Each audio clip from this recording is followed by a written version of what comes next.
अपने हाथों को उठा, बोलो जो कुछ मैं सुनूं 100 गुना फलों को लेके आऊं। अंधकार की शक्तियां इसे चुराने ना पाएं, प्रभु यीशु मसीह के सामर्थी नाम में। एक बार इन आयतों को लिख लो, उसके बाद इसको कोशिश है 2 पार्ट्स में खत्म करने की। दूसरा राजा 4 उसकी 1 से 7 आयत, नीति वचन 22 उसकी 4 आयत, यूहन्ना 6 उसकी 1 से 14 आयत। मैं फिर से रिपीट करता हूं, लिखी जाओ। दूसरा राजा 4 उसकी 1 से 7 आयत, नीति वचन 22 उसकी 4 आयत, यूहन्ना 6 उसकी 1 से 14 आयत, नीति वचन 22 उसकी फिर 7 आयत, व्यवस्था विवरण 28 उसकी 1 आयत, 2 आयत और 12 आयत, नीति वचन 3 उसकी 9 और 10 आयत, मलाकी 3 उसकी 10 आयत, पहला तीमुथियुस 6 उसकी 10 आयत, लूका 16 उसकी 14 आयत, व्यवस्था विवरण 15 उसकी 5 से 7 आयत। मैंने 3 रिपीट कर दिए थे, 4 से फिर मैं रिपीट करता हूं ताकि आप उसे लिख पाएं। नीति वचन 22 उसकी 7 आयत, व्यवस्था विवरण 28 उसकी 1, 2 और 12 आयत, नीति वचन 3 उसकी 9 और 10 आयत, मलाकी 3 उसकी 10 आयत, पहला तीमुथियुस 6 उसकी 10 आयत, लूका 16 उसकी 14 आयत, व्यवस्था विवरण 15 उसकी 5 से 7 आयत। ये वचन खुदावंद के नाम में आपकी बरकत का कारण हो, यीशु के नाम में। सबसे पहले हमें यह समझने की जरूरत है कि परमेश्वर हमारे विषय में क्या सोचता है। जब हम कर्जे के टॉपिक पे बात करेंगे तो एक कोढ़ी परमेश्वर के पास आके कहता है कि परमेश्वर अगर तू चाहता है तो मैं शुद्ध हो जाऊं। तो परमेश्वर ने कहा मैं चाहता हूं तू शुद्ध हो जा, आमीन। और बाइबल कहती क्या वो शुद्ध हुआ कि नहीं हुआ। अब व्यवस्था विवरण 15 उसकी 5 से 7 आयत हम पढ़ेंगे। हमें यह जरूरी है समझना कि परमेश्वर की इच्छा क्या है। इतना अवश्य है कि तू अपने परमेश्वर यहोवा की बात मन लगाकर सुने और सारी आज्ञाओं को मानने में जो आज मैं तुझे सुनाता हूं चौकसी करे। तब तेरा परमेश्वर यहोवा अपने वचन के अनुसार तुझे आशीष देगा और तू बहुत जातियों को उधार देगा, परंतु तुझे उधार लेना ना पड़ेगा। तू बहुत जातियों पर प्रभुता करेगा, परंतु वे तेरे ऊपर प्रभुता ना करने पाएंगी। जो देश तेरा परमेश्वर यहोवा तुझे देता है उसके किसी फाटक के भीतर यदि तेरे भाइयों में से कोई दरिद्र हो तो उस अपने दरिद्र भाई के लिए ना तो अपना हृदय कठोर करना और ना ही अपनी मुट्ठी कड़ी करना। जब परमेश्वर ये चाहता था कि वो शुद्ध हो जाए तो बाइबल कहती वो शुद्ध हो गया। कर्जे के विषय में परमेश्वर क्या चाहता है, जो डिलीवरेंस हम लेना चाहते हैं, जो परमेश्वर देना आपको चाहता है, सबसे पहले आपको ये मालूम होना चाहिए कि परमेश्वर उस विषय में मेरे लिए क्या सोचता है। क्योंकि अगर वो परमेश्वर की मर्जी नहीं है तो आप कभी भी वो आशीष परमेश्वर की ओर से नहीं पा सकते। अगर वो संसारिक दृष्टि से किसी व्यक्ति के पास आती भी है वो दुखों से भरी हुई होगी, शॉर्ट टाइम के लिए होगी और आपके वंश के लिए वो बरकत का कारण नहीं होगी। इसीलिए हमने पहले ये सोचना है कि परमेश्वर मेरे लिए क्या सोचता है। जब वो मुझे देखता है, आप भूल जाओ आज क्रूसेड की तरह लोग आए हैं थर्सडे, आप भूल जाओ यहाँ लाखों लोग बैठे हैं, आप ये सोचो कि मुझसे बात कर रहा है परमेश्वर का वचन। तो सबसे पहले जब हमें परमेश्वर की बरकत को लेना है, जो परमेश्वर सोचता है मेरे लिए कि वो क्या सोचता है।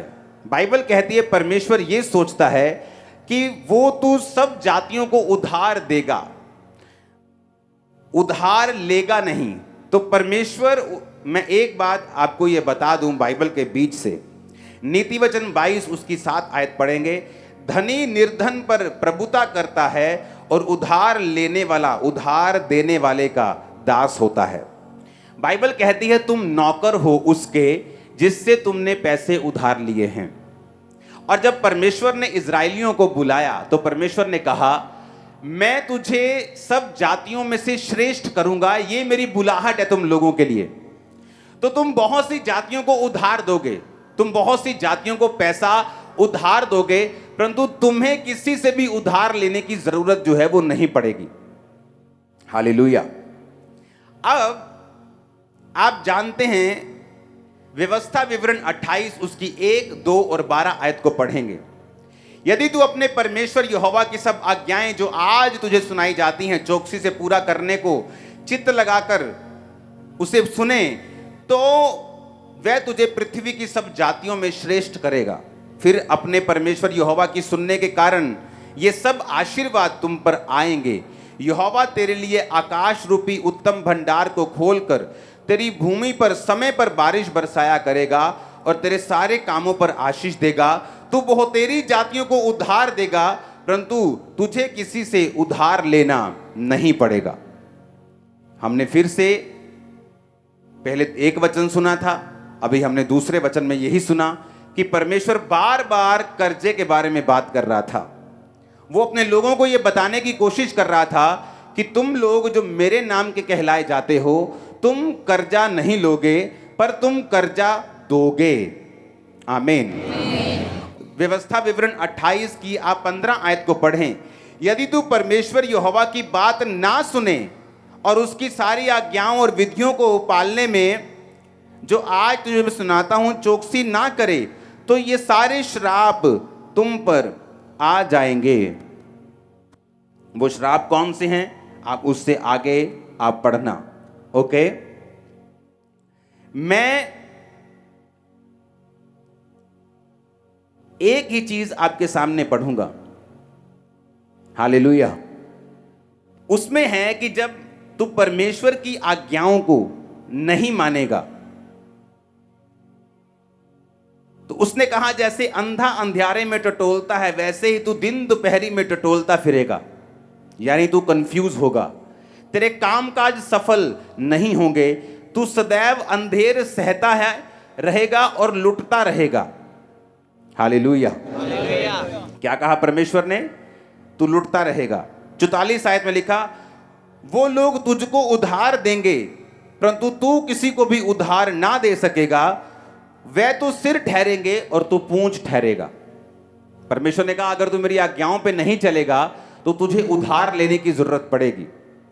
एक बात आपको ये कान खोल के आज समझनी है कि पहली बात तो ये दिमाग में डाल लो कि उधार लेना परमेश्वर नहीं चाहता आप लें किसी भी तरह का लोन, किसी भी तरह का उधार।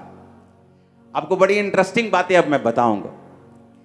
जब आप दूसरी जगहों पर रहते हैं जहां अन्य जाति लोग रहते हैं तो क्या होता है, हम उनमें पलते और बढ़ते हैं और हम सुनते हैं अच्छा बाइक ले लिया, हाँ 15,000 देता बाइक, बाकी लोन करा लिया आप।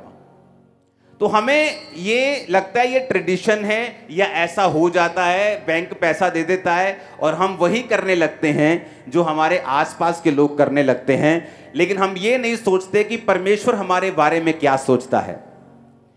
अगर आपको बाइक लेना है, आज के बाद आप लोन अप्लाई नहीं करोगे, पैसे जोड़ोगे और कैश लोगे इन जीसस नेम। आप सुनो मेरी बात, अगर आपको बरकत लेनी है आपको प्रैक्टिस करना पड़ेगा जो वचन में लिखा हुआ है। एक बहुत बड़ी बिजनेसमैन थी, तो वो क्रिश्चियन थी लेकिन परमेश्वर के वचन पे नहीं चलती थी, बिजनेस ज्यादा था, बिजनेस में बिजी थी, बहुत बड़ी उसकी कंपनी थी, आज भी जिंदा है वो, बड़ी गवाही है उसकी। तो वो इतना परमेश्वर के वचन पे नहीं चल पाती थी, तो कंपनी थी, तो जब कंपनी में अप डाउन आता रहता है, खासकर फॉरेन कंट्रीज में रिसेशंस आते रहते हैं, तो जब रिसेशन आया तो थोड़ा लोन था, वो लोन बढ़ गया। लोन बढ़ता बढ़ता बढ़ता इतना बढ़ गया कि वो लोन 40-50 करोड़ से भी ज्यादा का लोन उसके सिर के ऊपर हो गया।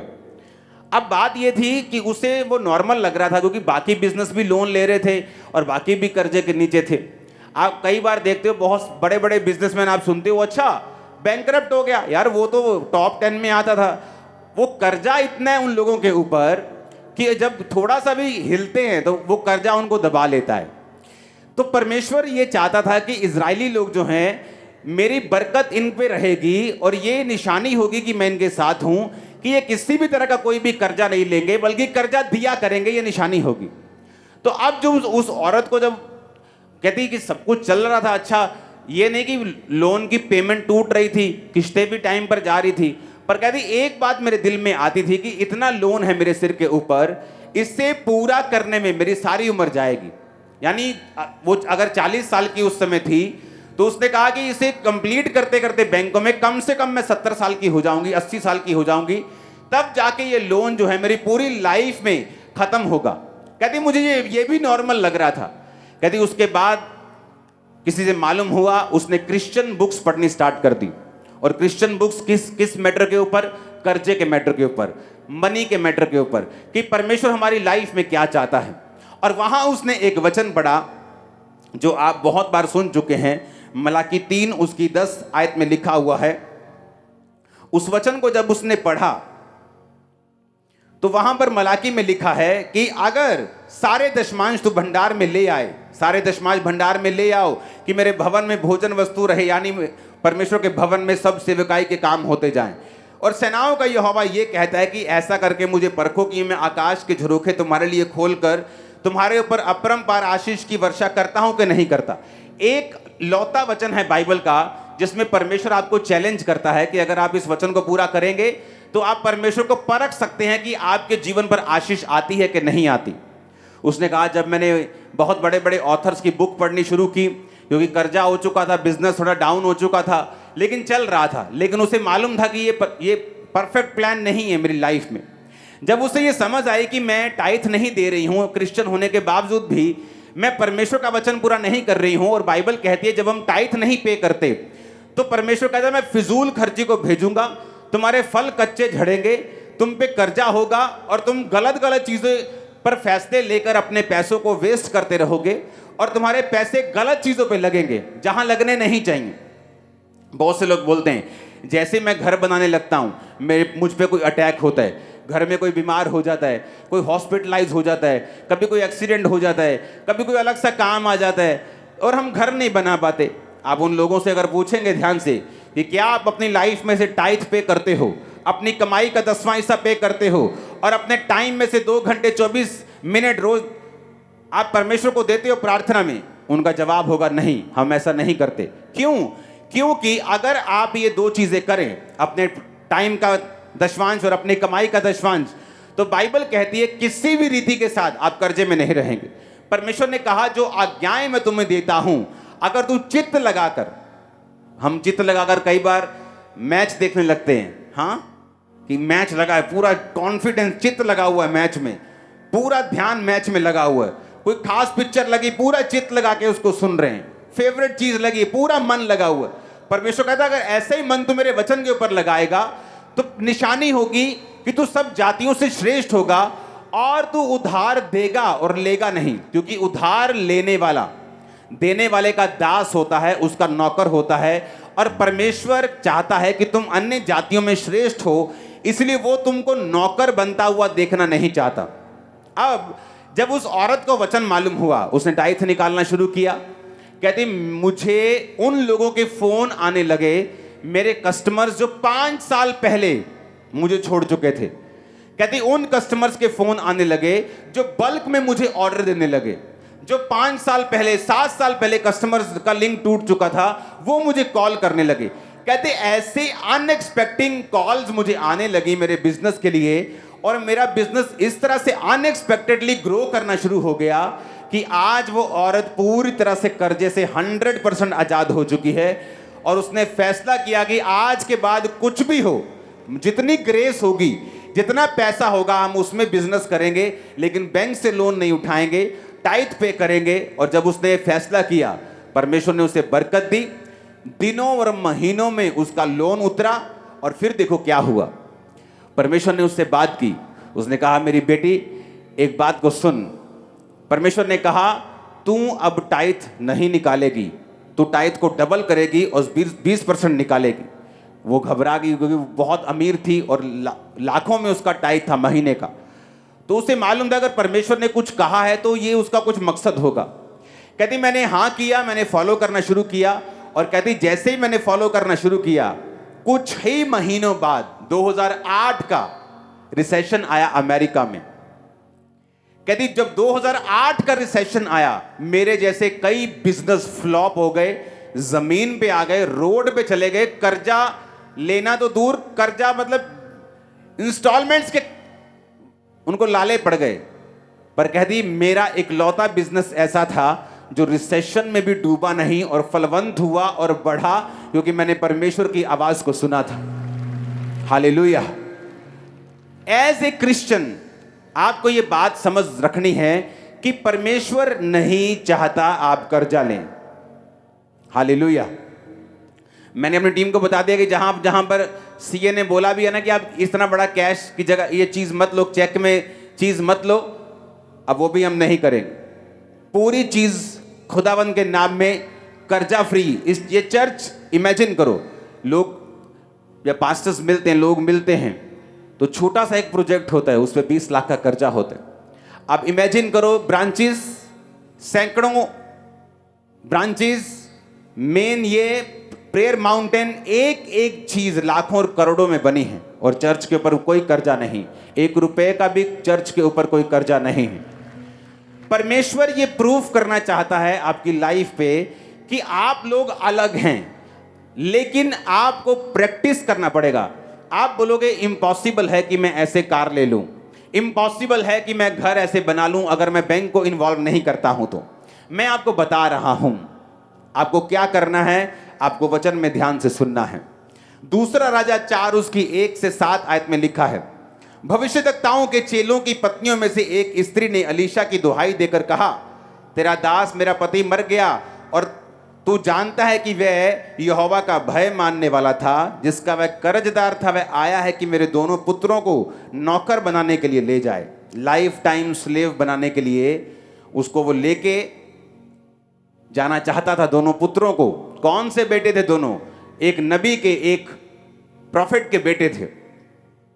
अलीशा ने उससे पूछा, मैं तेरे लिए क्या करूं, मुझे बता कि तेरे घर में क्या है। उसने कहा, तेरी दासी के घर में एक हांडी तेल को छोड़कर कुछ नहीं है। उसने कहा, तू बाहर जाकर अपनी सब पड़ोसियों से खाली बर्तन मांग ले आ और थोड़े बर्तन ना लाना। फिर तू अपने बेटों समेत अपने घर में जा, द्वार बंद करके उन सब बर्तनों में तेल उंडेल देना और जो भर जाए उन्हें अलग रखना। तब वह उसके पास से चली गई और अपने बेटों समेत अपने घर जाकर द्वार बंद किया। तब वे उसके पास बर्तन लाते गए और वो उंडेलती गई। जब सब बर्तन भर गए और उसने अपने बेटों से कहा, मेरे पास और ले आ, तो बेटों ने कहा, एक बर्तन नहीं रहा, एक भी नहीं रहा। तेल तब रुक गया। तब उसने जाकर परमेश्वर के भक्त को ये बता दिया और उसने कहा, जा अपना तेल बेचकर ऋण अपना कर्जा भर दे और जो रह जाए उससे अपने पुत्रों सहित अपना निर्वाह करना। अब यहां पर जो कर्जा खत्म हो गया, सिर्फ परमेश्वर ने कर्जा खत्म नहीं किया, परमेश्वर ने कहा कि अब जो तेल बचा है, अब तू अपने पुत्रों सहित उसका निर्वाह भी करना, अपना गुजारा भी उससे चलाना। जब 12 टोकरियां बची थी खाने की, तो कितनी रोटियां और मछलियां बांटी गई थी? 5 रोटी और 2 मछली। कितने लोगों को खिलाया गया था? 5000 पुरुष थे, 4000 कहीं पुरुष थे, तो 20000 के करीब वो लोग थे। 20000 लोगों को खिलाने के बाद भी बाइबल कहती है कि रोटियां जो थी वो बच गईं। परमेश्वर एक मैसेज देना चाहता था आपको कि जब परमेश्वर आपकी जिंदगी में इन्वॉल्व होगा, आपकी जिंदगी में शामिल होगा, जिस तरह इस औरत ने परमेश्वर को शामिल किया। किस तरह से आप परमेश्वर को शामिल कर सकते हैं? तौबा करके, कि आप अपने गुनाहों की तौबा करते हैं, आप ब्लू फिल्मों देखने की तौबा करते हैं, आप जो गंदी संगति में उसकी तौबा करते हैं, व्यभिचार की तौबा अगर आप नहीं करेंगे तो याद रखो परमेश्वर का कोई भी नुकसान नहीं है। आप लोग संघर्ष करते जाएंगे, चर्च के मेंबर भी रहेंगे, आमीन आमीन भी बोलते जाएंगे, लेकिन वो परमेश्वर का मास्टर प्लान नहीं होगा आप लोगों की लाइफ के लिए।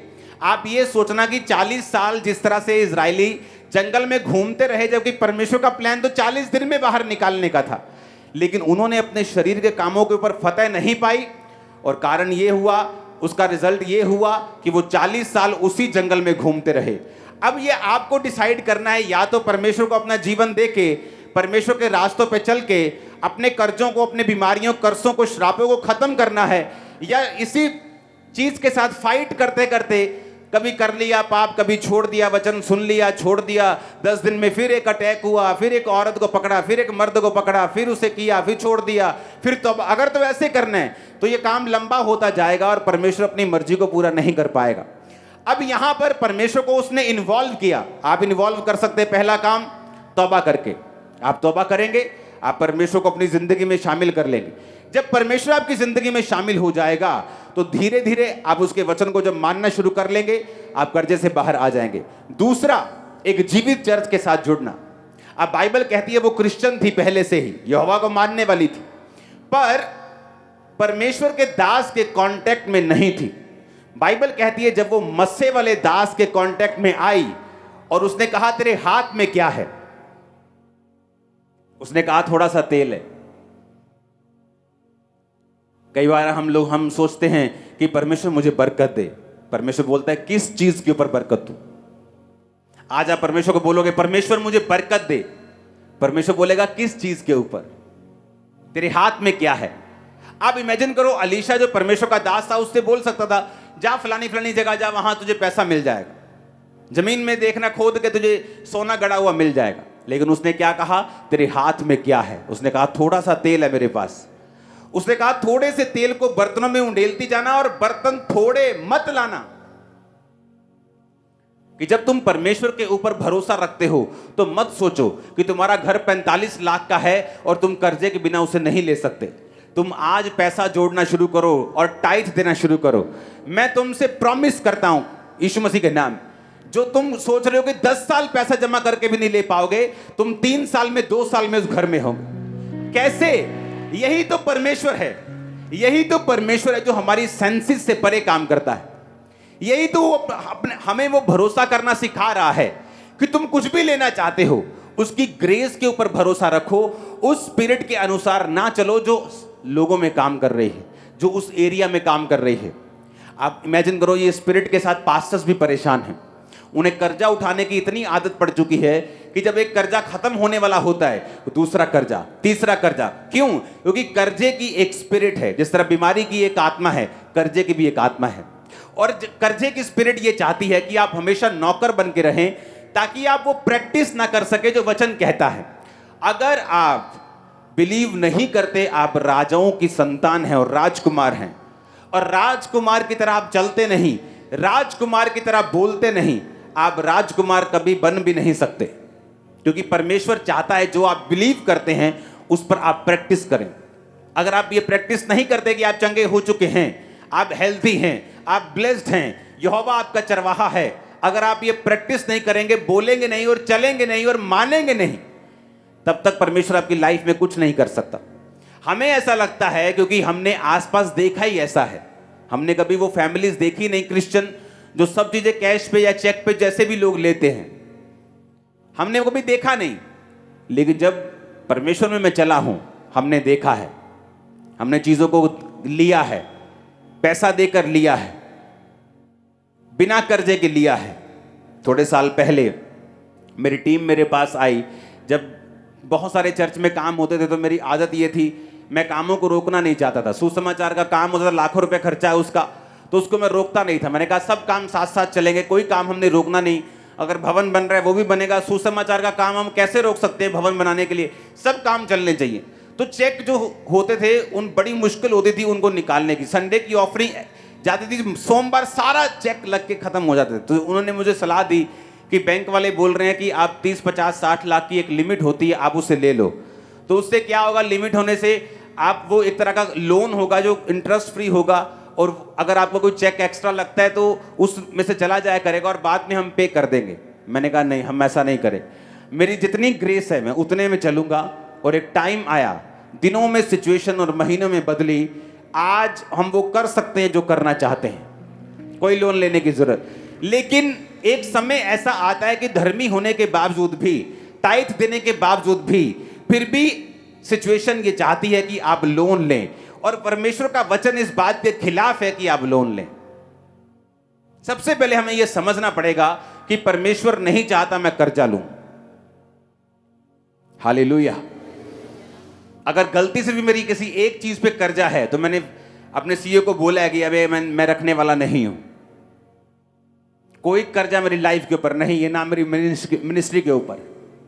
हालेलुया। रीजन क्या है? हमें प्रैक्टिस करना है, और जब हम प्रैक्टिस करने लगेंगे, आप मेरी बात पे यकीन करना, हेवन ओपन होगा, पैसों का इंतजाम होगा, आप बाइक्स भी लेंगे, गाड़ियां भी लेंगे, घर भी लेंगे, बच्चों को भेजेंगे भी फॉरेन पढ़ने के लिए, आप बिजनेस भी करेंगे, जॉब्स भी करेंगे, आप घरों को बनाएंगे भी, रेनोवेट भी करेंगे, सब काम करेंगे बिना कर्जे से, in the mighty name of Jesus. बस आपको फैसला लेना है। आप डिलीवरेंस मीटिंग्स में हैं, आपको ये दिमाग में रखना है कि परमेश्वर आपसे बात कर रहा है, और जब आप इस स्पिरिट पर सेट हो जाएंगे कि खुदावन मेरे पास साइकिल के पैसे हैं, तो मैं स्कूटर खरीदने नहीं जाने वाला लोन लेके, मैं साइकिल पे ही रहूंगा, लेकिन तेरे वचन को पूरा करूंगा, मैं प्रेयर करूंगा, पवित्रताई में रहूंगा, टाइट दूंगा, तेरे सब काम करूंगा, प्रेजेंस में रहूंगा, तौबा में रहूंगा, और जीवित चर्च के साथ जुड़ा रहूंगा। बाइबल कहती है जैसे वो जीवित चर्च के सामने आई, अलीशा एक जीवित चर्च था। वो एक जीवित चर्च जो होता है वो मसे से भरा हुआ होता है, और मसा एक ऐसा धागा है जिससे सब प्रकार के कपड़े बनते हैं। टेंट भी धागे से बनता है, पर्दे भी धागे से बनता है, मैट जहां आप बैठे, दरी बैठे, वो भी धागे की है, जो मैंने डाला है वो भी धागे का, जो आपने डाला वो भी धागे बना, सब धागे का, किसी का सूती का है, किसी का नायलॉन का है। उसी तरह से जो मसा है, जो अनॉइंटिंग है, जिस तरह से उस औरत पे काम किया और परमेश्वर ने उसे फ्री किया, कैंसर से फ्री किया, पागलपन से फ्री किया, बैकबोन के टीबी से फ्री किया, मस्सा वही है, काम अलग अलग कर रहा है। तो अनॉइंटिंग जो मस्सा जो अब मौजूद है चर्च में, ये कर्जे के ऊपर भी उसी तरह काम करेगा जिस तरह बीमारियों के ऊपर ये काम कर रहा है। आपके पास एडवांटेज ये है कि आप लोग एक जीवित चर्च का हिस्सा हैं, और जब आप एक जीवित चर्च का हिस्सा होते हैं जो मस्सा लोगों को हील कर रहा है, अगले आने वाले समय में आपको ये समझ होनी चाहिए, ये सेंस होनी चाहिए कि मैं चर्च में जा रहा हूं, अपने कर्जे की फाइल को हमेशा लेके जाओ, जो बच्चे मसीह में नहीं उन्हें लेके जाओ, बीमारी वाली फाइल्स को लेके जाओ, बॉडी पे ऊपर हाथ रखो, क्योंकि जो अनॉइंटिंग अलीशा के ऊपर थी, उस अनॉइंटिंग के कारण वो लेडी कर्जे से छुड़ाई गई। जब आप मसे में होते हैं, उस मसे से आप कुछ भी बना सकते हैं। आप उस धागे से टेंट बना सकते हैं, उस धागे से कपड़े बना सकते हैं, दरी भी बना सकते हैं। तो वो धागा एक ही है, मसा एक ही है। इसीलिए उन लोगों की कर्जे में आने की संभावना कम होती है और बिल्कुल जीरो हो जाती है जो परमेश्वर के साथ जुड़े होते हैं, और दूसरा किसी जीवित चर्च के साथ जुड़े होते हैं। रीजन क्या? जब आप जीवित चर्च के साथ जुड़ जाते हैं, जैसे वो अलीशा के पास गई, वो एक जीवित चर्च है, उसने कहा कि मैं तेरे दोनों जो तेरे दास के बेटे हैं उनको स्लेव बनाकर, नौकर बनाकर वो ले जाएगा। उसने कहा तेरे पास क्या है? क्योंकि जब आप जीवित चर्च में जाते हैं, आपसे परमेश्वर डिमांड करता है। क्या डिमांड करता है? ये काम करना है, भवन बनना है, सुसमाचार का काम है, ये वाला काम है, ये वाला चीज करनी है, ये करनी है। परमेश्वर बोलता है तुम्हारे हाथ में क्या है? क्या तुम बीजों को लेके आए हो? क्या तुम बीजों को बोते हो? क्योंकि जैसे ही आप जीवित चर्च में जाएंगे, मसे वाली चर्च में होंगे और आप बोना शुरू करेंगे, उसी बोने से जो आपके पास है वो बढ़ेगा और बरकत आएगी और कर्जे आपकी लाइफ से फिनिश होंगे। आज के बाद कर्जा लेना अपनी लाइफ से बंद कर दो।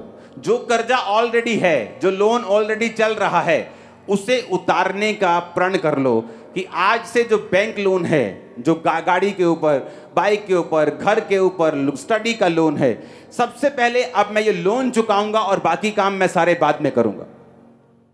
आप देखना क्या होता है। आप देखना, जैसे आप जो सोच रहे हैं वैसा नहीं होगा। कि आप सोच रहे हैं आपकी तनख्वाह 50,000 रुपए है, आप जोड़ना शुरू करेंगे, इतने सालों में जोड़ लेंगे, ऐसा नहीं होगा। आप 10 गुना तेजी के साथ काम करेंगे। आप देखना, परमेश्वर अनएक्सपेक्टेडली ऐसे रास्ते आपकी लाइफ में खोलेगा और यह निशानी होगी कि आपने वर्ड को फॉलो करना शुरू कर दिया है। आपने टाइथ, आपने प्रेयर, आपने पवित्रताई, खुदा के साथ जुड़ना, अच्छी चर्च के साथ जुड़ना, संगति में रहना आपने शुरू कर दिया है।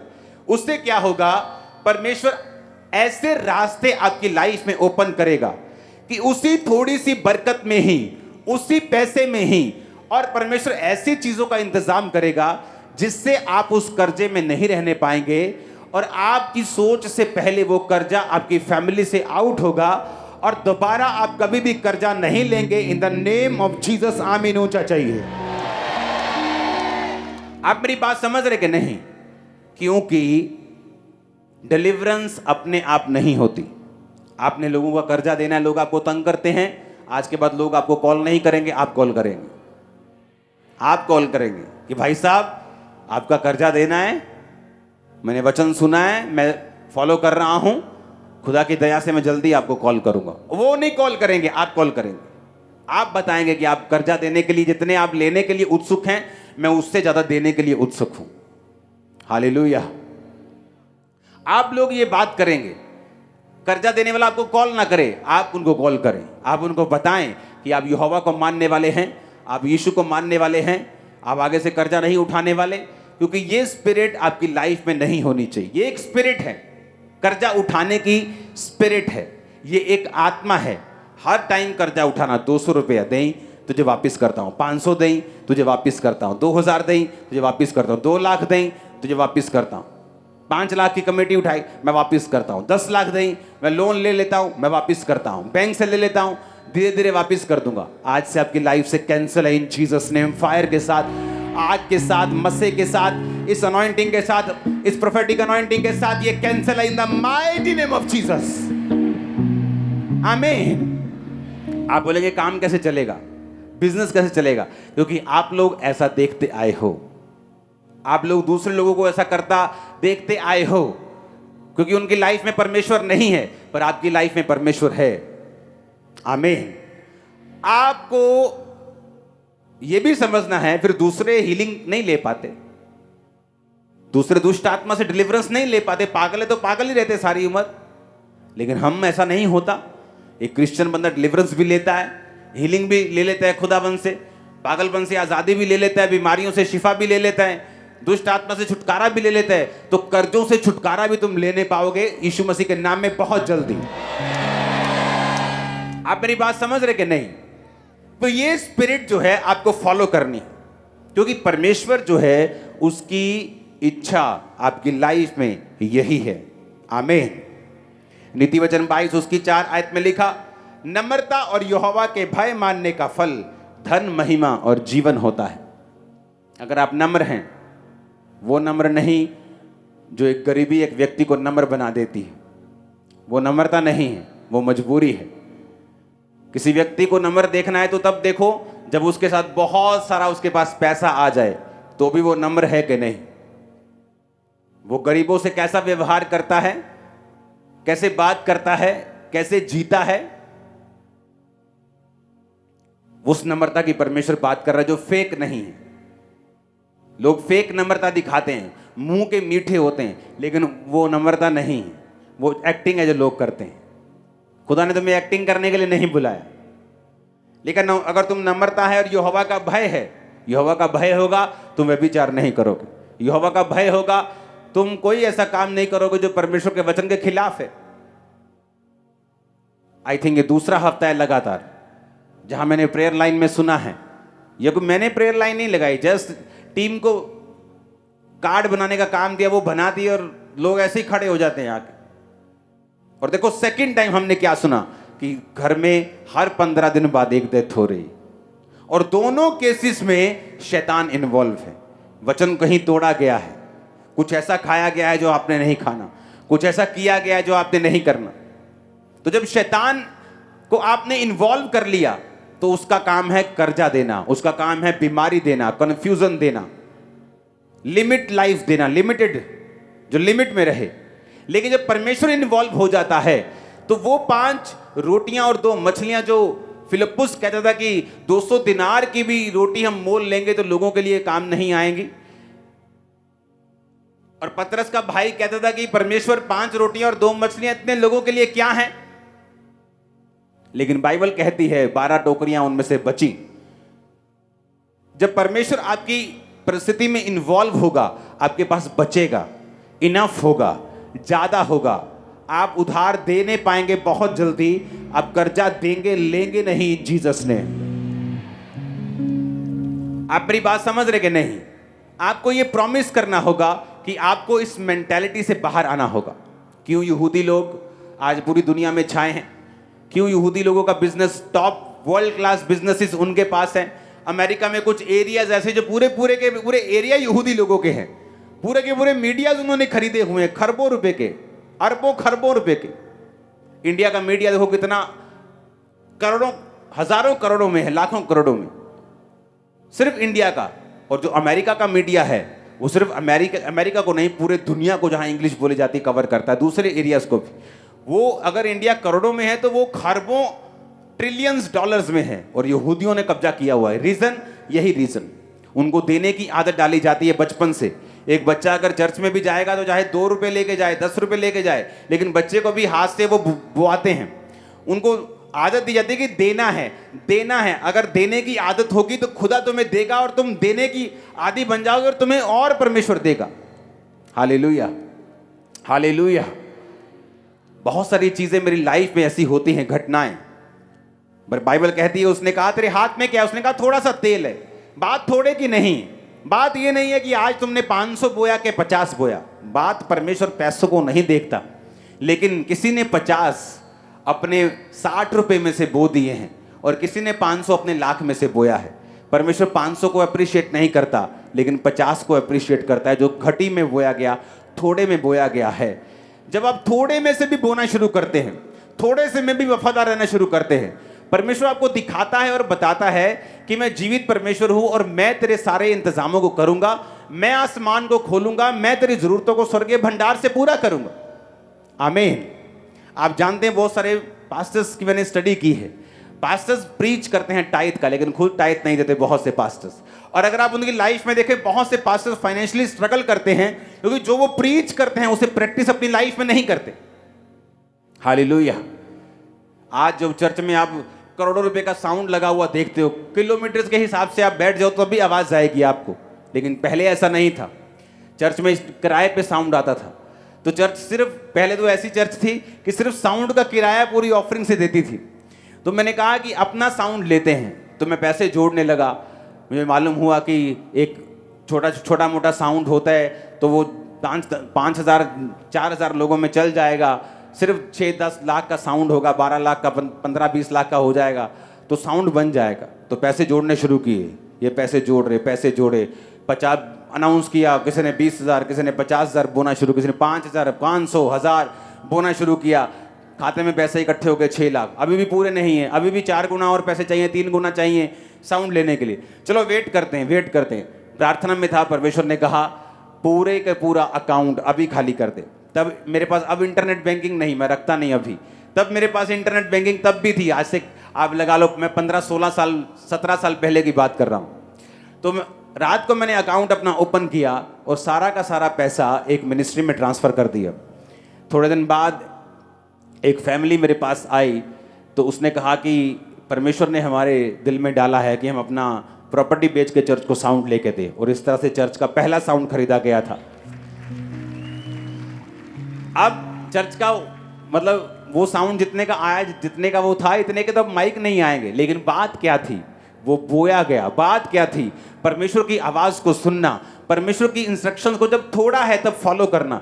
परमेश्वर आपको सिखाता है कि जब आप फॉलो करेंगे तो परमेश्वर की ग्रेस और मसा और उसका जो फेवर है, उसकी जो बरकत है, परमेश्वर का हाथ जो है वो आप और आपके बिजनेस में रहेगा। और अगर आप उसके वचनों के मुताबिक चलेंगे, जो परमेश्वर कहता है उसे करेंगे। मैं आपको बता रहा हूं, ये चर्च एक रेवोल्यूशन, एक आप नया ट्रेंड शुरू करेंगे, जहां आप लोन फ्री, कर्जा फ्री कलीसिया होंगे। अपने घरों में भी मैं आपको चैलेंज करता हूं, मैं आपको दावा करता हूं, prophetic word, top prophetic word आपको देता हूं। आप एग्जाम्पल होंगे। आप कर्जा देंगे नहीं, आप कर्जा लेंगे नहीं, कर्जा देंगे, आप एग्जाम्पल होंगे। सुनो मेरी बात, अगर आपको 45 लाख की भी कार लेनी होगी, आप उसे ऐसे ही खरीदेंगे। मैं आपको सच कह रहा हूं। आपको घर बनाना होगा, आप बनाएंगे, लेकिन उससे पहले परमेश्वर आपको सीधा करेगा। आपको सिखाएगा। ग्रेस में चलना है। अगर मेरे पास आज स्कूटर की ग्रेस है, मैं लोन लेकर कार लेना नहीं चाहूंगा। मैं उसी ग्रेस में खुश रहूंगा, वचन पे चलूंगा, वचन को मानूंगा, प्रेयर करूंगा, जोड़ूंगा, सब काम करूंगा और वेट करूंगा उसकी ग्रेस की। आप इमेजिन करना, जो यहोवा की बाट जोते हैं वो नया बल प्राप्त करते जाएंगे। आप इस तरह से परमेश्वर के वचनों पे चलोगे, मैं आपको दावा करता हूं, वो चीज जो आपने 5 साल बाद सोची है, 5 महीने में अपनी ले लोगे बिना लोन।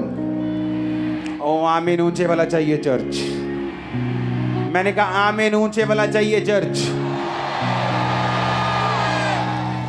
Hallelujah, hallelujah. वो लोग नहीं जो गाड़ी का थोड़ा बहुत लोन है या बाइक का लोन है, उनकी बात मैं नहीं कर रहा हूं। वो लोग हाथ खड़ा करो जिन पे भारी कर्जे हैं, बहुत बड़े बड़े, 60 लाख 70 से बड़े बड़े कर्जे, हाथ खड़ा करो। बाइक वाले, गाड़ी वाले, वो छोटा मोटा लोन 10-20 लाख, चिंता मत करो, वो चुटकी मार में निकलने वाला, चुटकी बजने वाली। मैं आपको सच कह रहा हूं, मैं आपको सच कह रहा हूं। खुदा आपके बिजनेस को बढ़ाए, वो आपको डिवाइन हेल्प दे, वो कैसे भी करे। आपकी प्रॉपर्टी के रेट बढ़े, वो कैसे भी करेगा, वो करेगा। आप देखोगे। ये तो शुरुआत है, ये शुरुआत है।